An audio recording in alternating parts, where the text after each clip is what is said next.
জয় জগন্নাথ, জয় মা, জয় জগন্নাথ, জয় জগন্নাথ, জয় জগন্নাথ, জয় মা। ওম নমো ভগবতে বাসুদেবায়। ভীষণ গরম, ভীষণ গরম, পারছি না। তাও তোমাদের কাছে ছোট একটু গল্প, যার মাধ্যমে তোমরা কিছু জানতে পারবে, আমি সেটার জন্যই আহ, উম, এসেছি। দু তিনটে কথায় গল্প মাধ্যমে তোমাদের জানাবো যে স্নান যাত্রার পরে জগন্নাথ প্রভুর যে মূর্তি, হ্যাঁ, তার বর্ণনা কি হতে পারে, বা এটাকে কি বলা হয়, এবং সে কি অবস্থায় এখন আছে, সেই প্রসঙ্গেই তোমাদের দু চার কথা আলোচনা করব। তো দেবতাদের অবসরকাল, হুম, দেবতাদের অবসরকাল। অবসরকাল মানে অনেকেরই কোশ্চেন মার্ক, যে অবসরকাল মানে কি, মানে প্রভুর অবসরকাল।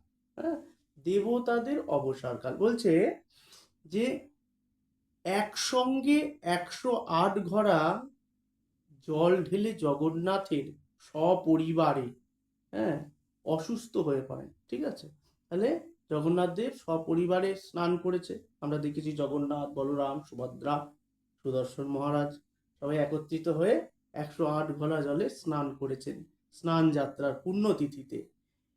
হ্যাঁ, ভারত, তবে তাহলে এই স্নানের পরে তারপরে কি হয়েছে, যে ভাবতে অবাক লাগে যে ভগবানও অসুস্থ হন। বাস্তব কথা, 108 ঘড়া জল যদি আমরা স্নানের ওপর স্নান করি, স্নানের ওপর ঠান্ডা লেগে যাবেই, তাহলে অসুস্থ হয়ে পড়ে। আসলে এটাও ভগবানের একটি লীলা। তিনি যে সকল মানুষের দেবতা, তিনি যেন সর্বসাধারণের ঘরের লোক, তাই তো সকল মানুষের মতো তারও জ্বর হয়, তিনিও অসুস্থ হন, ওষুধপাতি খান, আবার সুস্থও হয়ে ওঠেন। হ্যাঁ, তাহলে জগন্নাথ দেব তো একদম সাধারণদের জন্য ঠাকুর। তো সেই জন্যই বলছে যে জগন্নাথ দেবের এই অসুস্থ হয়ে পড়ার পিছনে অন্যতম যুক্তি আছে।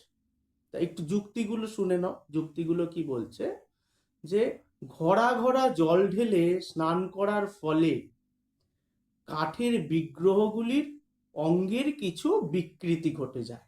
ঠিক আছে, অঙ্গরাগ হয় আমরা জানি, প্রাকৃতিক নির্যাসগুলো দিয়ে প্রভু শ্রীক্ষেত্রে তাকে অঙ্গরাগ করানো হয়। ঠিক আছে, ভূষা কালী, তারপর হলুদ, এইসব নানা রকমের প্রাকৃতিক নির্যাস যেগুলো প্রকৃতি থেকে আমরা সংগ্রহ করি, সেগুলো প্রভুর অঙ্গরাগ করানো হয়। তাহলে এই 108 ঘড়া জলে স্নান করে সেই অঙ্গর বিকৃতি ঘটবে, এটা তো স্বাভাবিক ব্যাপার। হুম, তাহলে বিকৃত রূপে তিনি ভক্তদের দর্শন দিতে চান না, তাই এই অসুস্থতা। ঠিক আছে, তাহলে এই বিকৃত রূপের কোন তিনি আর দর্শন দিতে চান না, তাই এই অসুস্থতা। রাজা ইন্দ্রদম্নকে জগন্নাথ দেব এই অবস্থায় হুম আবেদ আদেশ দিয়েছিলেন, এই অঙ্গরাগহীন বিকৃত রূপে তাকে যেন কেউ দর্শন না করে। তারই আদেশে স্নানযাত্রার পরে, হ্যাঁ, 15 দিন মন্দিরের দরজা বন্ধ থাকে। সাধারণ ভক্তদের জন্য এই সময়টাকে বলা হয় জগন্নাথ দেবের অবসরকাল। তাহলে আমাদের ওই টপিকটাই ছিল যে দেবতাদের অবসরকাল। অবসরকাল কেন বলা হলো, পুরো স্পেসিফিক্যালি তোমরা জেনে গেলে।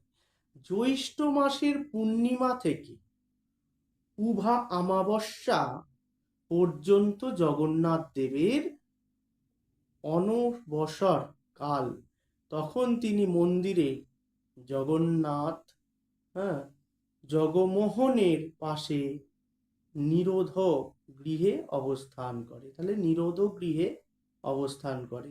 স্নান যাত্রার দিনটি জগন্নাথ দেবের জন্মদিন ধরা হয়। ঠিক আছে, তাহলে স্নান যাত্রার দিন থেকে আমরা আরেকটা জিনিস জেনে গেলাম, তাহলে কি হয়, যে স্নান যাত্রার দিন তার জন্মদিন ধরা হয়। এবার জন্মদিন মানেই বুঝতে পারছো একটা আঁতুর ঘরের ব্যাপার চলে আসে। তাহলে আবার আমরা কি দেখছি পরে, যে অর্থাৎ এই দিনে ভগবান মর্তে প্রকট হয়েছিল। ঠিক আছে, তাহলে এই স্নান যাত্রার দিন আমরা জেনে গেলাম যে ভগবান মর্তে প্রকট হয়েছিলেন। সেই জন্য তিনিও সাধারণ মানুষের মতো জন্মের পর 15 দিন নিরোধ গৃহে, অর্থাৎ নিরোধ গৃহ মানে ওই আতুর ঘরের কথা বলা হচ্ছে, বা আতুর ঘরে অবস্থান করেন। তাহলে একদম স্পেসিফিক্যালি ব্যাপারটা ক্লিয়ার করে দিলাম যে জগন্নাথ এইবার কি হয়।